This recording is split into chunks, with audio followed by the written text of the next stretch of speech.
You know it still hurts a little bit, but not that much. By now, some of you already know that I'm suffering from cancer. Who can be more honest than a dying man?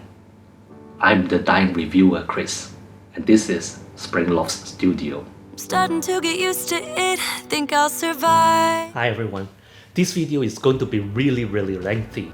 It will cover a lot of analysis why I've chosen my Endgame headphone for my last 2 months of perfect hearing life, and the reasons why I'm not choosing the others. It will cover a lot of aspects that you have never seen in the internet. Some of them are actually part of the aspect of my deep dive framework. The video will be full of explanation, my definition of sound quality, lots of demos, A/B testing, and as well as demonstration on some headphones that can execute 3 simultaneous connectivities. Before we start, I would like to have a game with all of you. There will be some sound samples being played. See whether you can correctly guess all the headphones based on their sound signature and quality. Leave your answer below right after the sound demos before going further into the video. I would like to know what is your expectation on these brands and models and how close they are with the reality. Just some tips that it would be a lot easier if you use SonarWorks plugin, which you can get a free trial of that, you don't necessarily pay for it, or Apple EarPort or AirPort. They would sound a lot closer to the real sound signature. Have fun!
In the last few weeks, apart from my treatment, most of the time I'm spending with my family, and I had some great time with my family activities. Daddy, can I do it? You look like a ghost. Daddy, I'm not scared of you.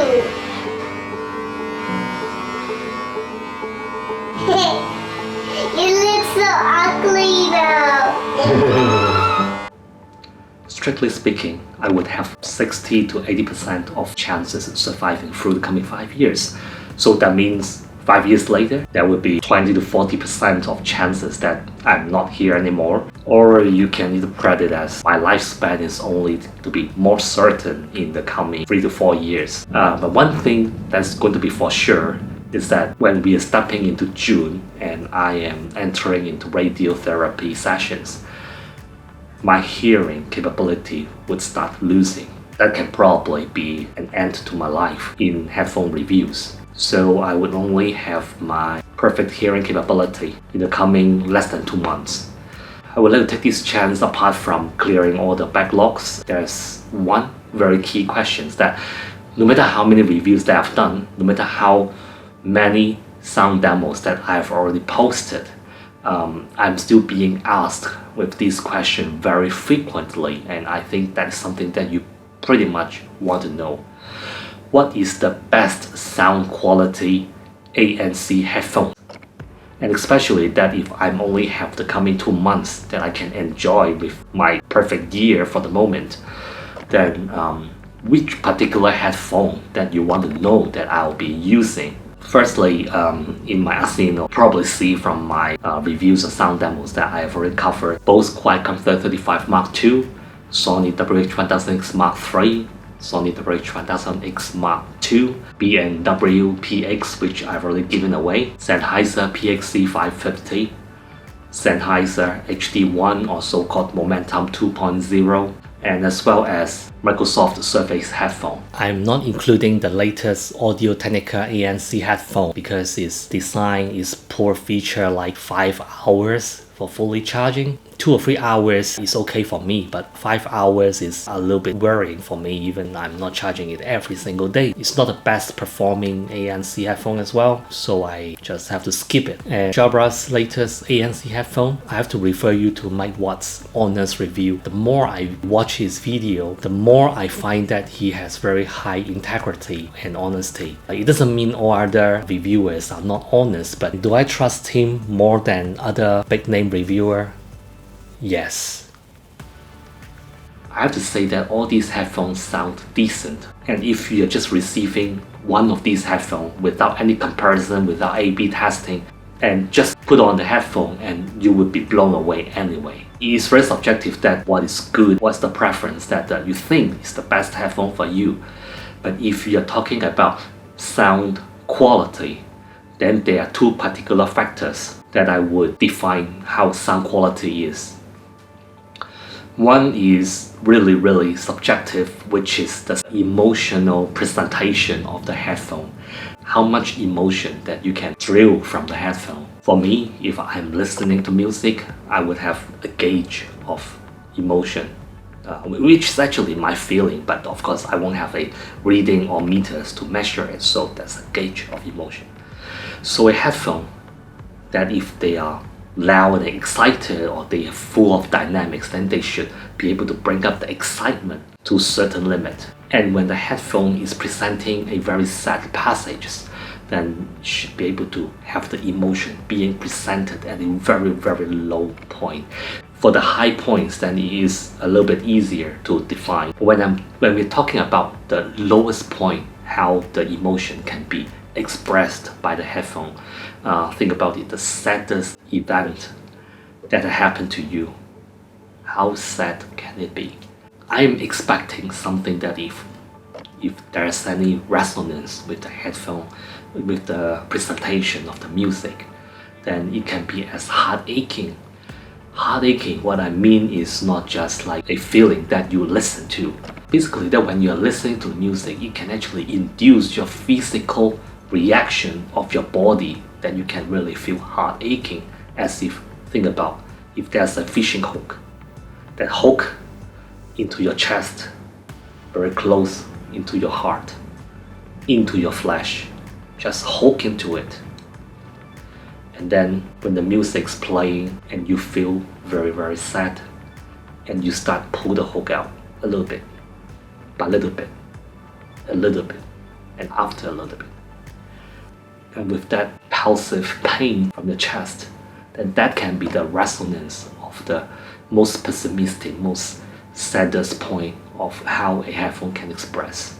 There are not a lot of headphones that can express to the emotional dynamics of this wide. BMW PX is one of those that really trigger me. It's just unfortunately that the PX is so uncomfortable to wear for me, so I have to give away to some other people, hopefully that they can enjoy it better than me. If it is being worn properly, then it is a really powerful headphone. If we are looking into the technical measurements of PX, then it's just horrible. Look into the sound demos with the sonogram.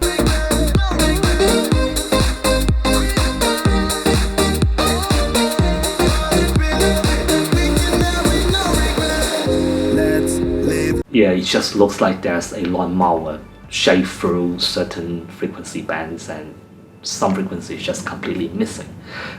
So technically it's horrible, but why it is still being highly regarded in the audiophile community, that's the reason. In the second perspective, how sound quality can be defined is how much detail that we can retrieve from the sound, and that can be compared, for example, like A/B testing. Then it's very easy to find out. These would be particularly the area I would pick from each of the headphones. So basically that all the headphones that I mentioned, pretty good. If that's the headphones that you receive as a gift, then I think you probably won't feel regret having it, especially that you can sell it at a very good price. There is a lengthy discussion. If you go to my sound demo of PXC 550 BC Street sound demo, keep scrolling down in the comment from Daniel DiMano. I have replied him, as well as a few people joining to the discussion. Or it's the same analysis that I keep repeating, and for so many months, with even new headphone released, and it seems like the analysis still hold true. If you ask me what is the best headphone for you, to be honest, I really hate how to answer this one, because it's by different scenario. If you go back to one of my review back in December, I've already listed out all the different scenarios that why you need to use which headphone. So it really depends on your use cases. For example, like if you make a lot of phone calls, then get the Bose QuietComfort 35 Mark II. If you are not making as many phone calls, you really want to go for sound quality, then pick the PXC 550. If you just want to get the latest headphone premium or the best ANC, you basically won't play music at all, won't play any sound, and you just want the ANC to suppress all the noise, and you're just wearing a headphone like a earmuff, then you get the Sony WH-1000XM3. That probably won't be wrong. But we're talking about the best sound quality ANC headphone. For the best sound quality, PXC 550. It retains great dynamics, timbre, punch and grunt of the music.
It can be connected as USB DAC like other headphones like Sennheiser HD1 and as well as Bose PX can perform the same way. And on top of the USB DAC connectivity, you can add on 2 Bluetooth connectivities. That means you can have 3 simultaneous connectivities at the same time. So you probably in your mind already think about some of the headphones pretty lame in terms of their technology. If you want a flat sound, then you can just switch off all the effect of PXC 550. Its performance is amazing, though with some prominent high. But all detailed reviewing cans, like including my HD800, they all behave like that. If you want more bass, you can turn on the club mode, which is not shy at all. What we're talking about is comparing to, for example, like Sony WH-1000XM3. The most important is that its boost is great quality, tight and clear while being strong. However, in terms of the volume, it is one of the softest among all the headphones that I have ever reviewed. But you don't need anything louder than that unless you want to get deaf really soon. It's actually pretty loud and loud enough for me to enjoy music at a decent level. So it's just protect my hearing and including of course your hearing. Anything louder than PXC 550, I would say it definitely would hurt you, because if anything that's you have prolonged listening over 85 decibel, you probably would start losing your hearing. The next one that is nearly as soft is Bose QuietComfort 35 Mark II. It's just like half notch louder. It's still at a level that even if you max it out, it will still protect your hearing. And what I mean is that a lot of the headphones in the market, including the Sony headphones, they will definitely hurt your hearing if you are going for the volume and you want to pump it to the maximum volume. So I don't understand why some reviewers can compare it in maximum volume. Definitely it's not a usable volume in a normal wireless connectivity. As compared, Bose is flat with a little boost of high and low, so it's slightly V-shaped, but overall it's still quite balanced and it's a compromise with its best comfort. In terms of comfort, none other headphone can beat it. I'm sure that there's no debate on it. While the second most comfortable headphone I experienced is actually PXC 550. When you first try out PXC 550, at the beginning that it might be pretty tight, especially that it seems to be pulling your earlobes on both sides because its circle around the headband towards the end of the ear pad is pretty short. I'm not sure why a European design would not fit into a bigger head, but after a while then I feel it comfortable. Not sure whether it's the headphone burn into my face shape or whether my ear burn into the headphone. A quick explanation on the comfort metrics table. Firstly, this is not a scientifically precise measurements. These figures are just for reference, as indexes helping us to quantify and explain the rationale of comfortable designs. A is the weight of the headphone, which should be straightforward. B is how deep the headband padding can plunge in. Though the most plunged headband actually is Bose QuietComfort 35 Mark II, but basically all the headphones have no comfort issue on headband except Bose Wilkins PX.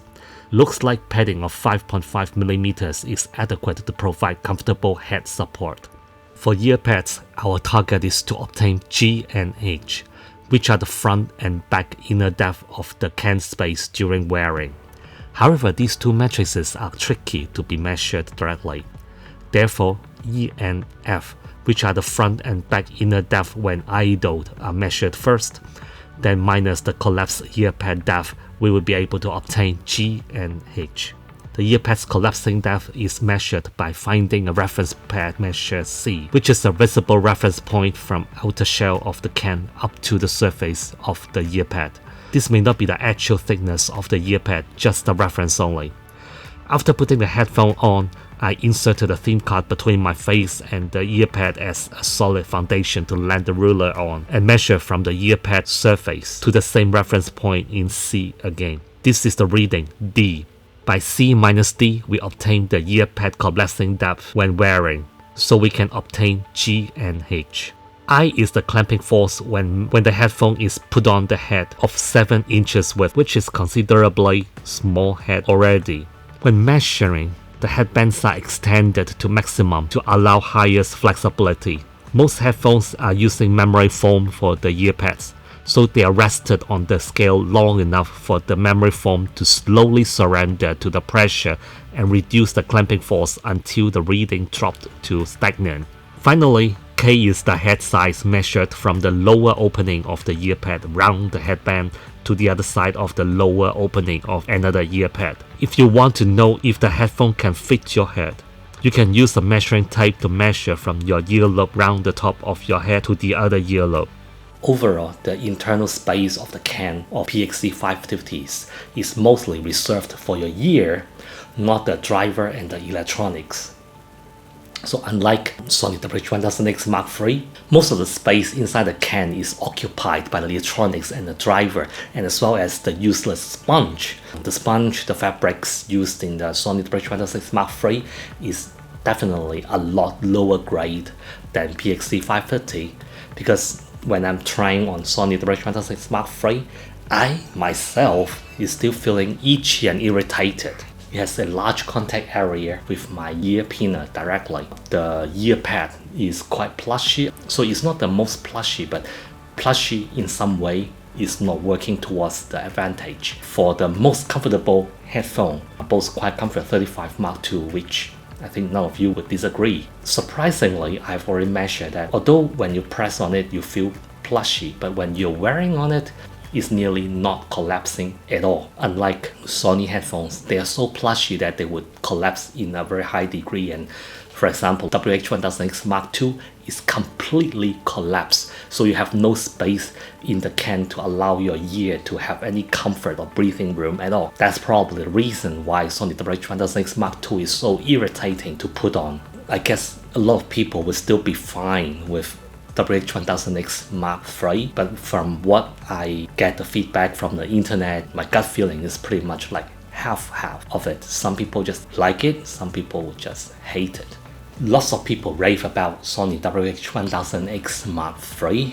Sound preference is quite subjective, but I'm just pinpointing the specific weakness that I identify, the solid facts that I don't think we have any grounds to debate. They are what they are. Firstly, Sony WH-1000X Mark III is heavily compressing in its electronic processing, and it is not in a good configurable way, so basically that you just have to take it as part of the sound signature. The benefit of it is to bring some background subtle sound up to the surface so that you can hear it prominently. So a lot of people would mistaken that this is perceived as a revealing headphone, and actually revealing or compressing it in this way are two completely different things. So the compression may be good for gaming, for example, like first person shooting like PUBG, then you might want to hear the steps that it might be quite subtle, but it would be magnified so that you can hear it a lot clearer, to be more alertive.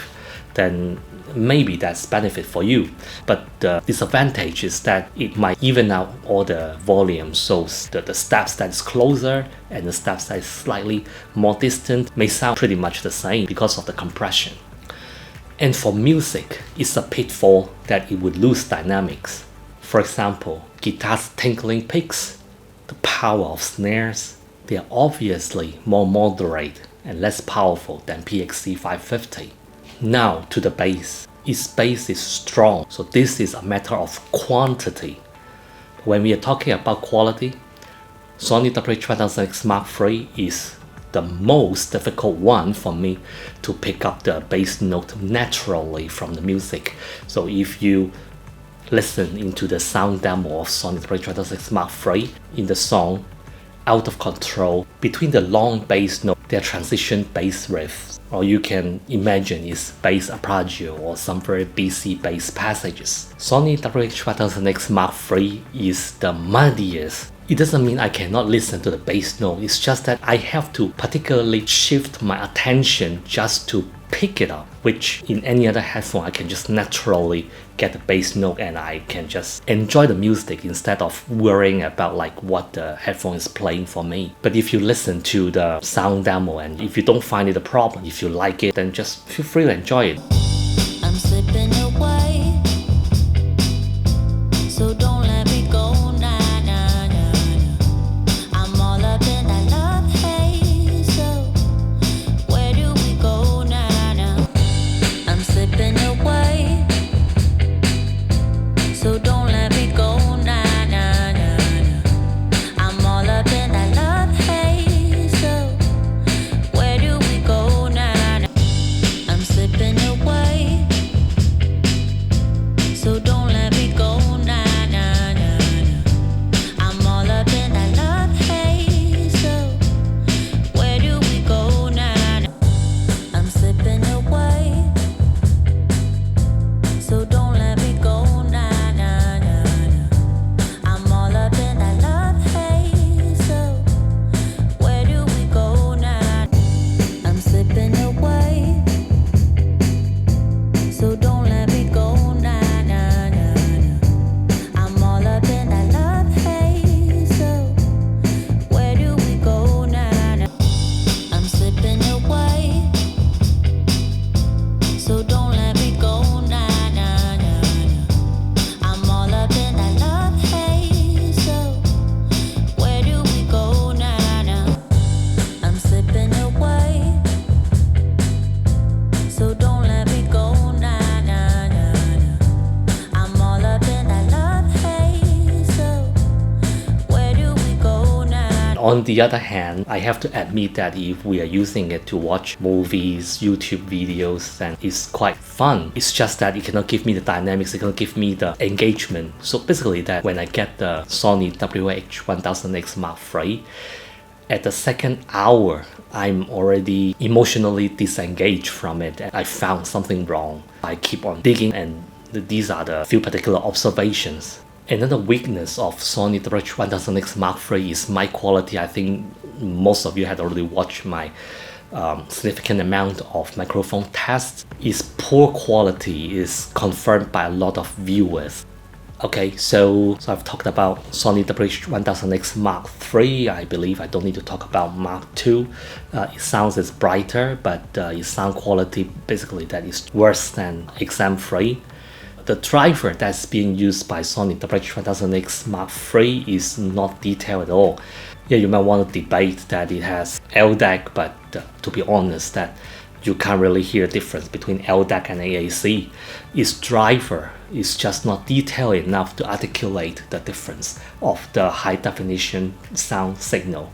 Sony WH-1000X Mark III is just like a TV that you can fit in 8K signal that not many other TV can, but it is presenting on a 720p panel. 8K signal in a 720p panel.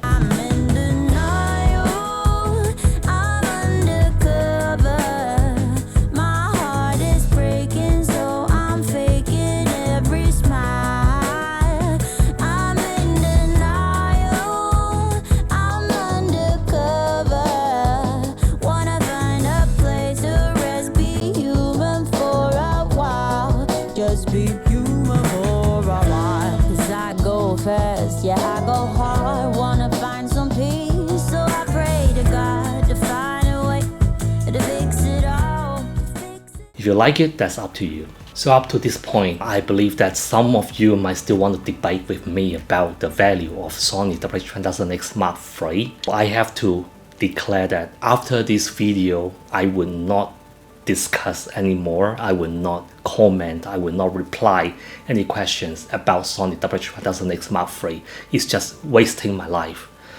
After all the evidence about the poor sound quality and the presentation of Sony WH-1000X Mark III, I hope no one, no reviewers, no users, no commenters, no owners will continue to spread the myth that Sony WH-1000X Mark III to be the best sound quality is basically just a joke. So some might prefer having the latest technology with Sony WH-1000X Mark III, and that's bullshit as well. I know one of the reviewer actually picked Sony WH-1000X Mark III because of future-proof or technology is pretty much kidding. So if you want to get some futuristic touch control headphone, then actually Sony WH-1000X Mark III is not that futuristic at all, which PXC 550 can do everything exactly and even more, and even the volume sliding is by 5 notches in one direction. PXC 550's touch control is even better than Sony WH-1000X Mark III. Regardless, PXC 550 is 2 or 3 years older than WH-1000X Mark III.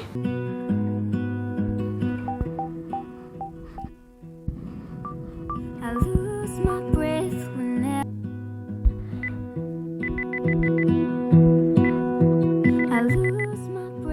whenever I see you. You stole my heart, what is it? So except the whatever chipset which is pretty crappy, and as well as LDAC that can't get the full benefit. The only thing that makes Sony WH-1000X Mark III a little bit futuristic is USB-C cable, regardless the fact that it is only charging at 1.5 ampere. It won't even charge on some USB chargers that's beyond 2.4 ampere. For example, if you have quick charge 3.0, QC 3.0 chargers, or even PD chargers that runs on USB-C cables, the headphone would not necessarily charge it. Sometimes it may, and most of the time it won't. Is this considered future-proof? So the only thing you would get is only the USB-C cable, but you don't have a charger that comes with it to make sure that you are future-proof or is not intelligent enough to make all the future charger be able to charge it through USB-C cable. And the total playing hours with wireless ANC on for PXC 550, I can get 24 plus hours, which is pretty much like Sony WH-1000XM3 Mark III. They are not playing as long as their claimed 30 hours. So it's pretty much 20 something hours as well. And the total charging time, in my experience, I'm not talking about the official specification. The official specification, Sony would fully charge in 3 hours, which pretty much is there, 3 hours.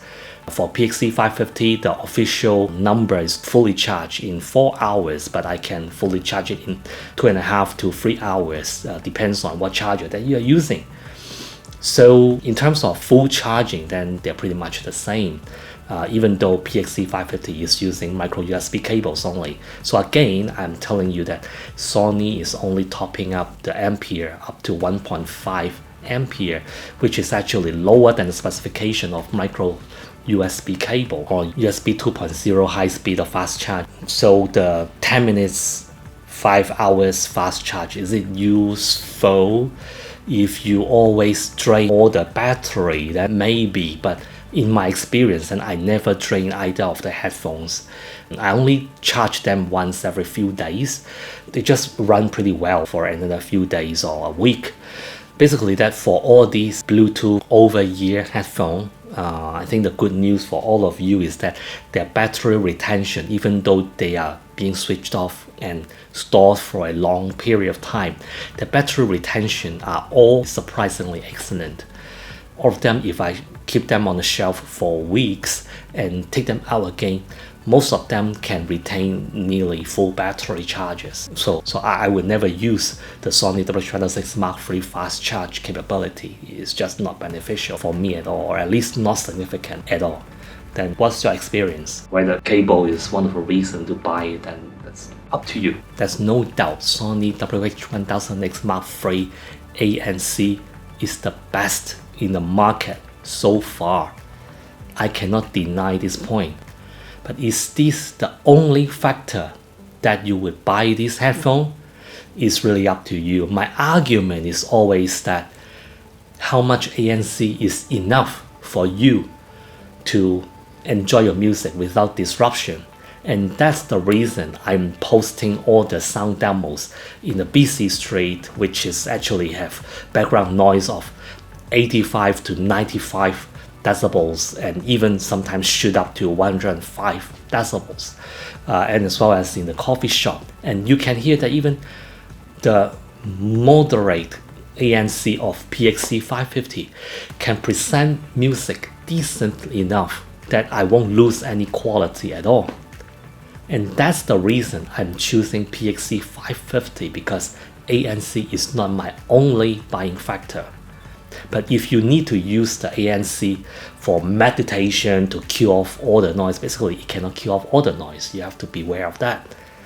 And a lot of people complain that the latest firmware is worse than the previous firmware, and it is not true. I've already done the A/B testing, and basically that its ANC have been all the while like that.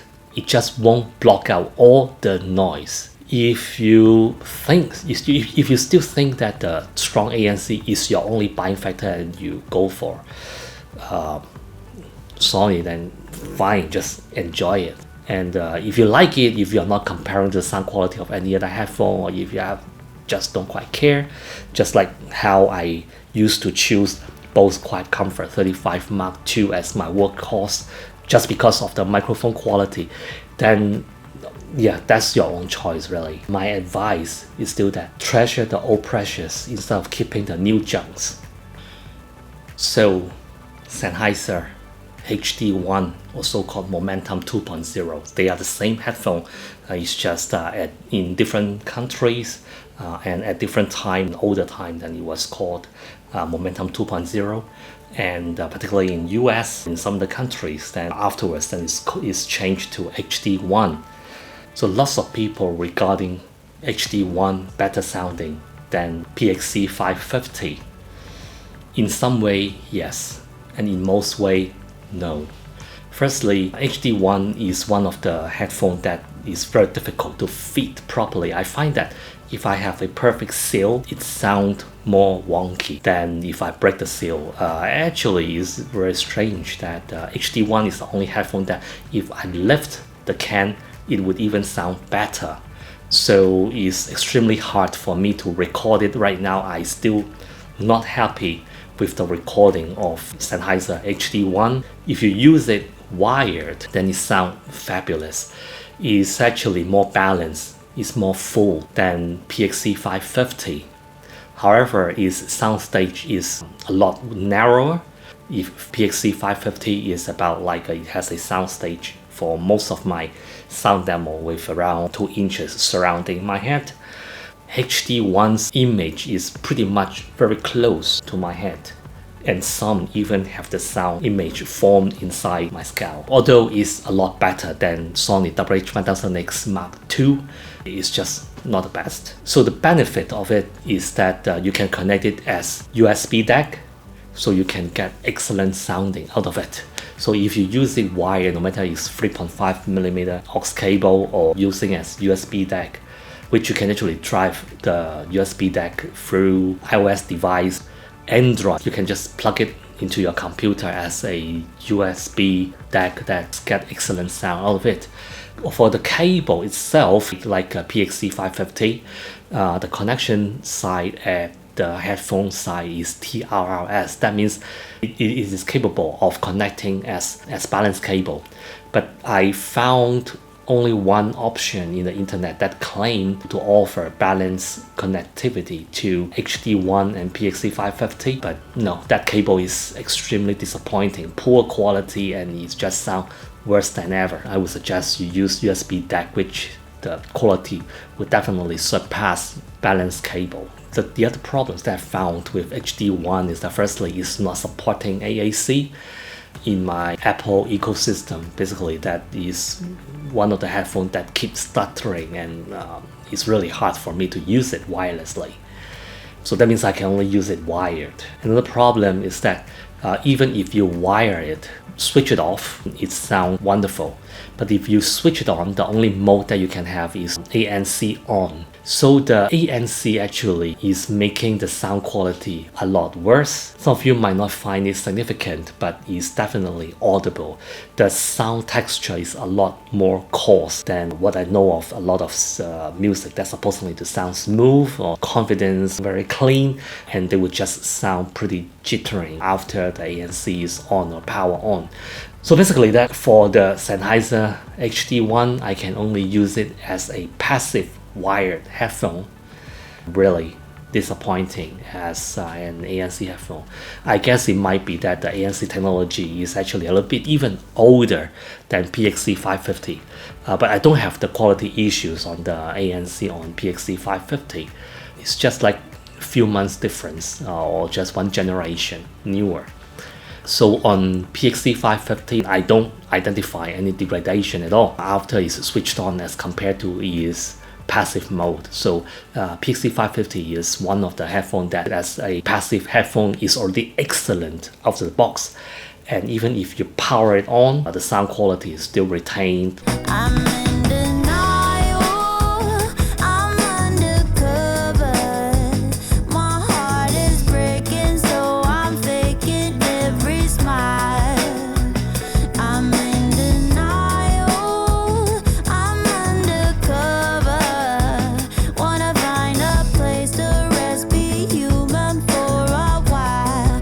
Just be human for a while. So the last Microsoft Surface Headphone, its compression is even more aggressive than Sony WH-1000XM3. Basically, it compressed the sound to make all the textures to be as thin like a piece of cracker. I don't feel the power, I don't feel the punch and crunch and articulations of the music. Basically, that is even worse than AirPod. This recording would be a sound test on Bose PX connectivity. So the Bose PX is connected through USB onto the iPad, and is also Bluetooth connected to an iPhone 8 Plus and a Pixel 2 XL. Firstly, we'll start the playback on the iPad which is connected through USB cable to the Bose QuietComfort, and then we'll start jamming in with the signals from the iPhone and the Google Pixel 2 XL. We would see how the playback is seizing the session alternatively.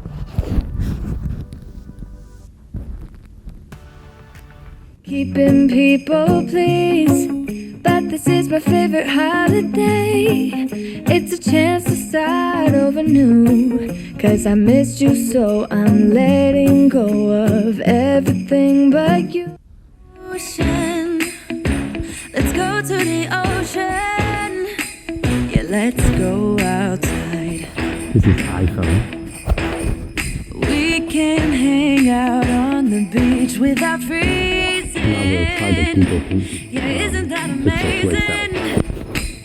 In Christmas times.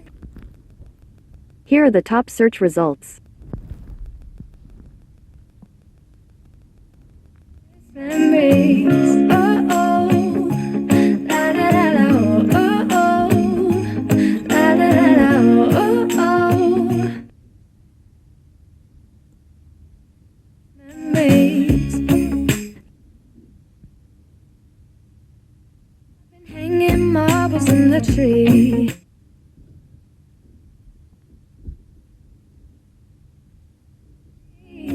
And when we wake up in the morning, I'm gonna play those carols that you love. We'll be singing.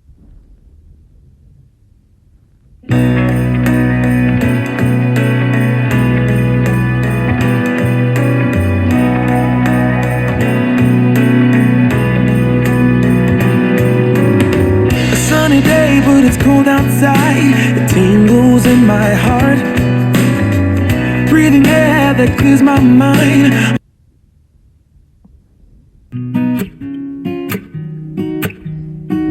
One, two, three. I've been feeling so small. Watch the clock ticking off the wall.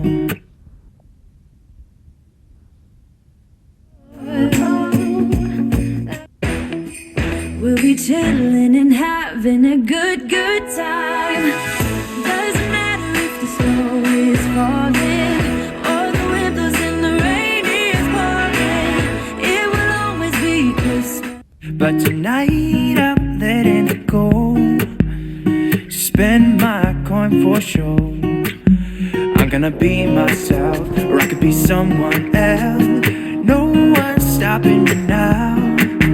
I'm gonna skip my breaks. I'm gonna make mistakes.